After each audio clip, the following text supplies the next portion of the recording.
उन्होंने मेरे से एक क्वेश्चन पुटअप किया। उन्होंने बोला कि बेटा डू यू अंडरस्टैंड कि व्हाट एक्चुअली एडवोकेसी इज, क्या तुम्हें पता है कि एक्चुअली एडवोकेसी का मतलब क्या है?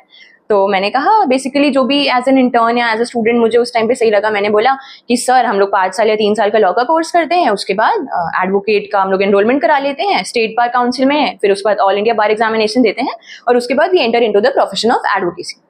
तो उन्होंने कहा that is just a professional knowledge, but what is the art of advocacy? तो उन्होंने बहुत ही ब्यूटीफुली मेरे को एक स्टोरी के थ्रू एक्सप्लेन किया which I want to share with you all. उन्होंने बोला अगर तुम्हारे पास 2 लोग हैं, एक बहुत ही क्लीन है, एक बहुत ही डर्टी है, तो पहले नहाएगा कौन? मैंने कहा कि जो डर्टी है वो नहाएगा क्योंकि उसको नहाने की जरूरत है। Then he said no, but clean वाले को तो क्लीन रहने की, साफ सफाई की आदत है, तो पहले वो नहाएगा। मैंने कहा इट्स ओके नाउ, मतलब क्लीन वाला नहाएगा, चलिए ठीक है। फिर उन्होंने फिर से मेरे से वही क्वेश्चन पुटअप किया, कह रहे हैं कि एक क्लीन इंसान है, एक डर्टी इंसान है, पहले कौन नहाएगा?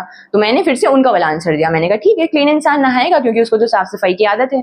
Then he said no, dirty इंसान को तो नहाने की जरूरत है, ही मस्ट टेक बाथ। तो मैंने कहा सर ये तो आप मुझे फंसा रहे हैं। Then he didn't reply to that and again put up the same question to me. उन्होंने बोला कि एक डर्टी इंसान है, एक क्लीन इंसान है, पहले कौन नहाएगा?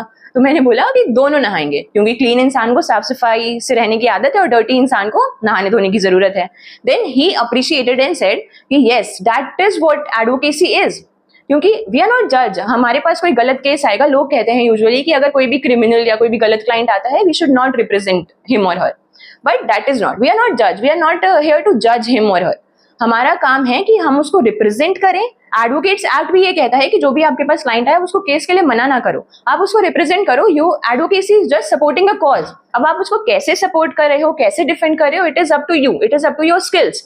बट बेसिकली यही होती है एडवोकेसी कि आपके पास जो भी पॉइंट है आप उसको किस तरीके से और कितनी बारीकी से प्रूफ करना जान रहे हो।